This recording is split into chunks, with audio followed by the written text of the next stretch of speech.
Buenas noches, profesor. Buenas noches, compañeros. El día de hoy voy a hablar de Santo Tomás de Aquino. Los integrantes son Abad Castro Ana Paula, Carrasco Sánchez Cati, Contreras Ventura Celín, Muro Cajo Mario, Navarro Roque Luis, Niño Vallejo Cintia, Olea Delgado Alison, Vázquez Núñez Leila y Verástegui Sarnaque Cristina.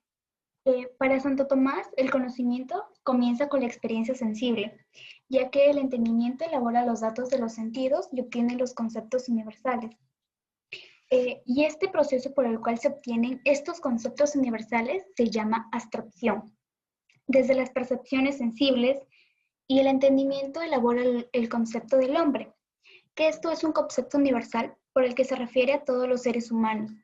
El proceso del conocimiento va desde las representaciones de los objetos concretos y particulares hasta las representaciones del entendimiento, las cuales estas son las abstractas y las universales. Los conceptos que vendría a ser el hombre, justicia, triángulo, etc. Este proceso tiene 5 pasos. El primero, que es el conocimiento, que se inicia cuando los sentidos captan un objeto, por ejemplo, vendría a ser el hombre concreto. El segundo paso, que es su imagen, se graba en la imaginación y además queda conservada en la memoria.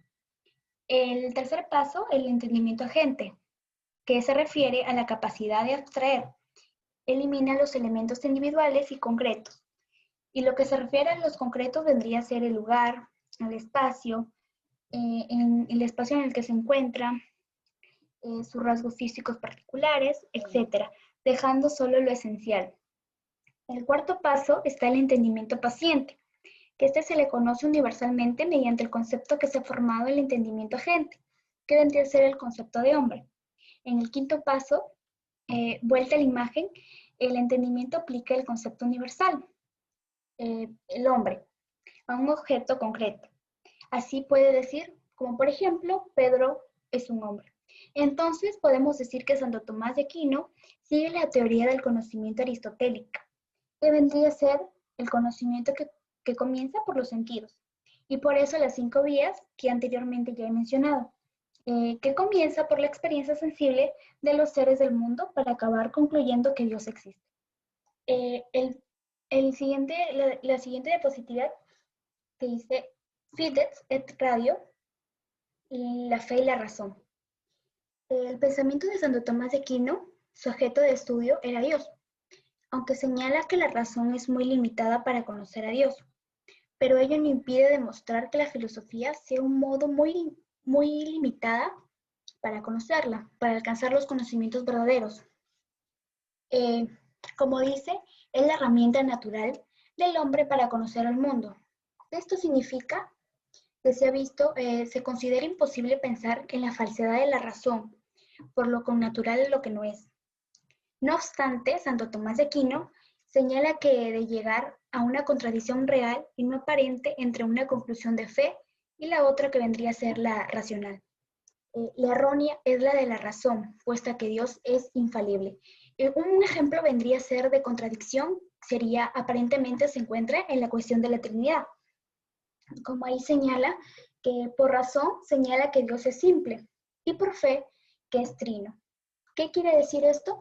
Que dice que para trino significa que no triple, o sea que hace falta ser uno, es decir, simple. Y lo que se refiere a lo que fe y razón no se contradice, significa que sino que la gracia de la fe supone, o sea, la acepta, y la eleva, que vendría a ser la perfecciona, la naturaleza.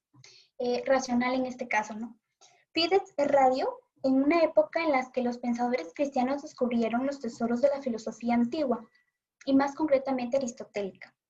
Esta tuvo el gran mérito de destacar la armonía que existe entre la razón y la fe. Argumentaba que la luz de la razón y la luz de la fe proceden ambas tanto de Dios. Entonces no pueden contradecirse entre sí. Y la fe, por lo tanto, no teme la razón, sino que la busca y confía en ella. Esto quiere decir que como la gracia supone la naturaleza y la perfecciona, así que la fe supone y perfecciona la razón. No se refiere a que la naturaleza en sentido exclusivamente físico, sino se refiere a que los modos de ser propios de todas las realidades percibidos a la procreación divina. En esta armonía entre la razón y la fe, tan característica de Santo Tomás, por la que la gracia supone la naturaleza y la perfecciona sanándola y elevándola. Continuando con la otra diapositiva, vamos a hablar de los universales, donde dice que Santo Tomás de Aquino mantiene las posiciones del realismo moderado, que dice de que afirma los conceptos existentes antes de las cosas particulares, en las mismas cosas y después de las cosas. Que esto vendría a ser el pensamiento divino. En las mismas cosas, esto viene a ser como lo universal, en lo singular. Y después de las cosas, es el espíritu humano en el cual las penetra. Según el cual los universales tienen un fundamento real extramental. Esto significa que corresponde con la esencia o la realidad profunda de las cosas, pero solo se puede acceder a ellas a través de un proceso de elaboración mental o la abstracción. El universal expresa una síntesis comprensiva o un conjunto de singulares. Según el Aquinate, existe con la independencia respecto a la realidad singular en lo que se expresa y lo que significa. El universal en todo su realismo esencial designa a los singulares y no al revés. ¿Qué significa esto? Ya que él no es una palabra otorgada desde la singularidad, sino como una simple voz producto de un acuerdo de la mente humana. Para Santo Tomás de Aquino, el universal no admite la mutación alguna, por otro término, debido a lo que no es de naturaleza conceptual. Y continuando con la otra diapositiva, ¿cuál es la diferencia? Responde a la pregunta que dice, ¿cuál es la diferencia esencial entre el realismo exagerado y el realismo moderado respecto al estatus ontológico del universal? Esta es la cuestión. En el realismo exagerado, tal y como ya se dijo, el universal es una identidad que existe en otro mundo. La cosa antes de la cosa singular, y que el sujeto la conozca, mientras que para el otro realismo moderado, el universal existe ligado necesariamente a la cosa singular. Y Santo Tomás de Aquino y el realismo universal, que dice que Santo Tomás de Aquino, el universal expresa en una síntesis comprensiva un conjunto de singulares. Esto, según la existe con la independencia respecto a la realidad singular que se expresa y se significa. Tiene una real consistencia que se aplica a las identidades concretas que representa y no es una simple voz mediante la cual se denomina a un conjunto de singulares. Además, el universal en todo su realismo esencial designa los singulares y el no al revés, ya que él no es una palabra otorgada desde la singularidad, como una simple voz producto de un acuerdo a la mente humana. Para Santo Tomás, el universal no admite mutación alguna por otro término, debido a que no es naturaleza conceptual. Y bueno, la referencia a un determinado universal que existe en un mundo suprasensorial, esto es más arriba del cielo, o sea, por lo tanto, el estatus ontológico del universal, en el pensamiento platónico, esto indica que existe como arqueotipo de lo singular, más allá y con antelación a la entidad concreta o singular a lo que se refleja. El universal existe también como anterioridad al sujeto que conoce como dicha realidad singular. El realismo que posee el universal, pero se refieren en el modo de que concebir su existencia. Y la otra diapositiva, donde dice el intelecto actual. Dice, el intelecto agente es la cumbre de la teoría del conocimiento humano. Procede directamente de Dios y de su luz. Permite conocer todo. Es el tema de mayor alcance de la teoría del conocimiento humano. Para Tomás de Aquino todavía existe una distinción real superior en todo lo creado a la media entre acto y potencia, a saber la del acto de ser y la esencia. Que como esencia en el conocer humano, bueno, el intelecto agente ¿Qué se refiere a la cumbre de la teoría del conocimiento humano? Esto refiere, según Tomás de Aquino, el personal en cada hombre, uno es con el ser de cada persona humana, o sea, separado del cuerpo, sin mezclarse con él, impasible y siempre en acto. La luz cognitiva innata.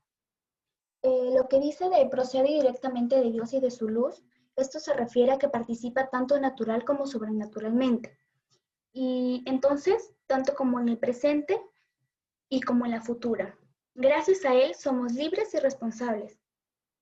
Y lo que dice de permitir conocer todo, esto se refiere porque activa las distintas facultades cognitivas humanas. Usa los hábitos cognitivos innatos como de los instrumentos. Y donde dice que es el tema de mayor alcance de la teoría del conocimiento humano, eso se refiere a que descubre netamente aristotélico es la clave de la bóveda de la gnoseología. Asimismo, el tema mayor alcance de la epistemología humana según Santo Tomás de Aquino. Y lo que dice todavía existe una distinción real de superior en todo lo creado a la medida de entre acto y potencia, saber del acto de ser y de la esencia. Esto se refiere de que la distinción afecta a toda la realidad, salvo al creador. Entonces, si se da también el conocimiento humano. Y que cómo es la esencia en el conocer humano. Esta respuesta es de que Santo Tomás de Aquino responde que el intelecto agente será uno según al ser el hombre, o sea, no según el ser accidental, puesto que ya no será el entendimiento agente sustancia, sino vendría a ser ya un accidente. Y, y bueno, eso es todo. Muchas gracias.